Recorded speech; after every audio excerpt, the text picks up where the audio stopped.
once someone, a couple wrote to Jyotish and me, and a real scathing letter just saying, oh, you're doing everything wrong, you have the wrong attitude, and you're bad leaders, and on and on and on. It was a long letter and filled with criticism of us.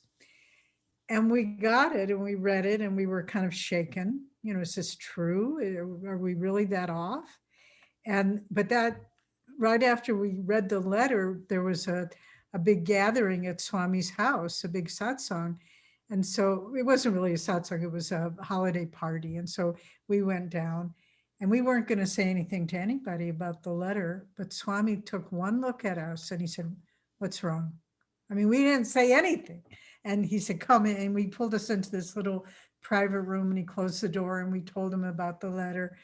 And we said, Swami, is what the person wrote true? I mean, if we're really that off, please tell us. And Swami said the famous lines, you're doing the best you can for who you are. He didn't say it's right, it's wrong. He just said you're doing the best you can for who you are. And then I wasn't wanting to be kind of validated. I said, well, were they wrong in writing that letter? Kind of reactive. And Swami's answer was wonderful. He said, they're doing the best they can for who they are. And then he paused and he said, and I'm doing the best for who I am.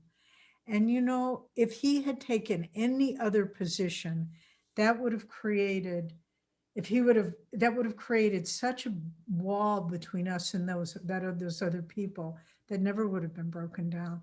But by taking a neutral, supportive position of everyone, we could find a way that we could be friends after all that cooled down.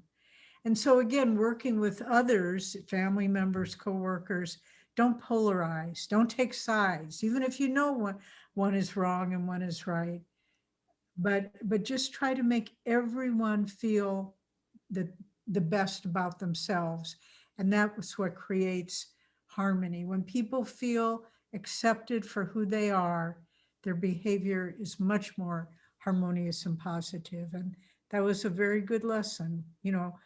I wanted validation and he didn't give it. But he validated our highest self, which was much more important. One of the things that he did, and I'll be brief with this, is he saw the action or the words, but he didn't focus on that. He focused at least one level or two levels beneath that.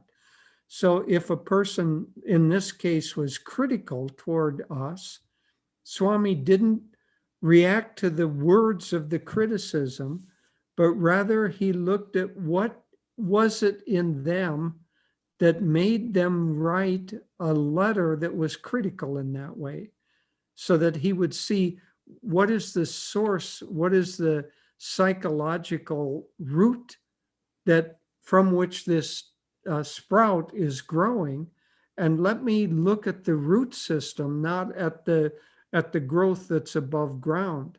And then he would try to work on that root system. Maybe it was insecurity, maybe it was jealousy of position, maybe, in fact, in this case, I think it was both of those, that the people who were critical were a little jealous of our position and a little insecure in theirs. And so they were reacting in that way.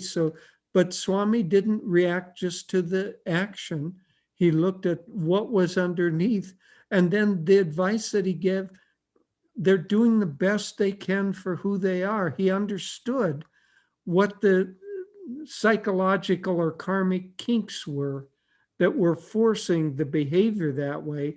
And he worked in that way. But coming back to kindness, that understanding of our deeper nature and always trying to help us lift up that deeper nature and get more attuned with God was a spiritual kindness that he was constant in his ability to do that.